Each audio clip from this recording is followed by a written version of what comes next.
ഇറാന്റെ ആണവ പദ്ധതിയെ ചൊല്ലി അമേരിക്കയും ഇറാനും തമ്മിലുള്ള സംഘർഷങ്ങൾ പരിഹരിക്കുന്നതിന് സാധ്യമായി എല്ലാ സഹായവും നൽകാൻ തയ്യാറാണെന്ന് റഷ്യ. ഇറാനെതിരെ സൈനിക നടപടിയെടുക്കുമെന്ന US പ്രസിഡന്റ് ഡൊണാൾഡ് ട്രംപിന്റെ മുന്നറിയിപ്പുകൾ മേഖലയിലുടനീളം അസ്വസ്ഥതകൾ സൃഷ്ടിച്ചിരിക്കുകയാണ്. മുൻപും ഇരുഭാഗങ്ങൾക്കുമിടയിൽ മധ്യസ്ഥത വഹിക്കാൻ റഷ്യ മുന്നോട്ട് വന്നിരുന്നു. ആണവ കരാറിന്റെ വിഷയത്തിൽ ഉൾപ്പെടെ തങ്ങളുടെ ഇറാനിയൻ പങ്കാളികളുമായി ഞങ്ങൾ നിരന്തരം കൂടിയാലോചനകൾ നടത്തുന്നുണ്ടെന്നും ക്രെംലിൻ വക്താവ് ദിമിത്രി പെസ്കോവ് മാധ്യമപ്രവർത്തകരോട് പറഞ്ഞു. തന്റെ ആദ്യ ഭരണകാലത്ത് ഉപരോധങ്ങളിൽ ഇളവ് നൽകുന്നതിന് പകരമായി ഇറാന്റെ തർക്കത്തിലുള്ള ആണവ പദ്ധതിയിൽ ട്രംപ് കർശനമായ പരിധികൾ ഏർപ്പെടുത്തിയിരുന്നു. ഇതിനിടെ ഇറാനും ലോകശക്തികളും തമ്മിലുള്ള 2015 കരാറിൽ നിന്ന് അമേരിക്ക പിന്മാറുകയും ചെയ്തു. സമാധാനപരമായ ആവശ്യങ്ങൾക്ക് ആണവോർജ്ജം ആവശ്യമാണെന്ന് ഇറാൻ ആവർത്തിച്ചു പറയുകയും ചെയ്തിട്ടുണ്ട്. ഇറാനിൽ ബോംബാക്രമണം നടത്തുന്നതിനെക്കുറിച്ചുള്ള ട്രംപിന്റെ പരാമർശങ്ങൾ സാഹചര്യം സങ്കീർണമാക്കാൻ മാത്രമേ സഹായിച്ചിട്ടുള്ളൂവെന്ന് റഷ്യൻ ഡെപ്യൂട്ടി വിദേശകാര്യമന്ത്രി സെർജി റിയാബ്കോവ് കഴിഞ്ഞയാഴ്ച പറഞ്ഞിരുന്നു. അതിനിടെ ഇറാൻ അമേരിക്ക ആണവ ചർച്ച ശനിയാഴ്ച ഒമാനിൽ നടക്കും.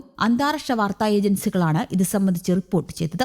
എന്നാൽ ഇതുമായി ബന്ധപ്പെട്ട ഔദ്യോഗിക വിശദീകരണമൊന്നും ഒമാൻ അധികൃതരുടെ ഭാഗത്തു നിന്നും ഇതുവരെ ഉണ്ടായിട്ടില്ല.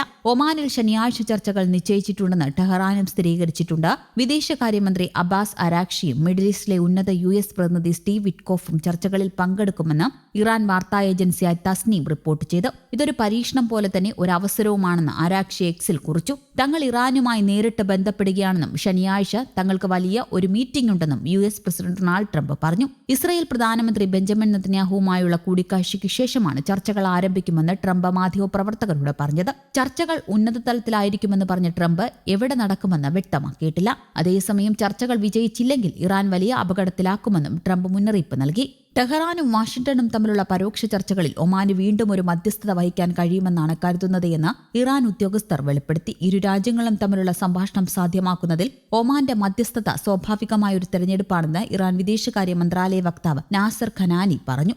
അമേരിക്കയുമായുള്ള പരോക്ഷ ചർച്ചകൾ പുനരുജ്ജീവിപ്പിക്കുന്നതിൽ ഒമാൻ നിർണായക പങ്ക് വഹിക്കുമെന്നും സുൽത്താനേറ്റിന്റെ ഫലപ്രദമായ മധ്യസ്ഥതയുടെ ചരിത്രം എടുത്തു കാണിച്ചുകൊണ്ട് കനാനി പറഞ്ഞു. 2015 ആണവ കരാറിന്റെ ചർച്ചകൾ ഉൾപ്പെടെ നയതന്ത്ര വിഷയങ്ങളിലെ ഭിന്നതകൾ പരിഹരിക്കാൻ ഒമാൻ മുമ്പ് സഹായിച്ചിട്ടുണ്ട്. മുൻ ഡെമോക്രാറ്റിക് പ്രസിഡന്റ് ബറാക് ഒബാമയുടെ ഭരണകൂടം ഇറാനുമായി ചർച്ച ചെയ്ത് തീർപ്പിലെത്തിയ നിർണായക ആണവ കരാറിൽ നിന്ന് ട്രംപ് തന്റെ ആദ്യ ടൈമിൽ അമേരിക്കയെ പിൻവലിക്കുകയും ഉണ്ടായി. ഇറാനുമായി ഒരു ഒത്തുതീർപ്പിലെത്താനുള്ള ട്രംപിന്റെ നയതന്ത്ര ശ്രമങ്ങളെ പിന്തുണയ്ക്കുന്നതായി നെതന്യാഹു പറയുന്നു. 2015 ഇറാൻ ആണവ കരാറിൽ നിന്ന് US-നെ പിൻവലിച്ചുകൊണ്ട് ലോകത്തെ കൂടുതൽ സുരക്ഷിതമാക്കുകയാണെന്ന് ട്രംപ് പ്രഖ്യാപിച്ചു. ഇറാനുമായുള്ള സംഘർഷങ്ങൾ, ഇസ്രായേൽ തുർക്കി ബന്ധങ്ങൾ, കഴിഞ്ഞ വർഷം ഇസ്രായേൽ നേതാവിനെതിരെ അറസ്റ്റ് വാറന്റ് പുറപ്പെടുവിപ്പിച്ച അന്താരാഷ്ട്ര ക്രിമിനൽ കോടതി തീരുമാനം എന്നിവയെക്കുറിച്ചും ട്രംപും നെതന്യാഹുവും ചർച്ച ചെയ്തതായി പറഞ്ഞു. ഇസ്രായേലിനെതിരായ അന്വേഷണങ്ങൾക്കെതിരെ ICC-ക്ക് മേൽ ഉപരോധം ഏർപ്പെടുത്തുന്ന എക്സിക്യൂട്ടീവ് ഉത്തരവിൽ ഫെബ്രുവരിയിൽ ട്രംപ് ഒപ്പുവെക്കുകയുമുണ്ടായി.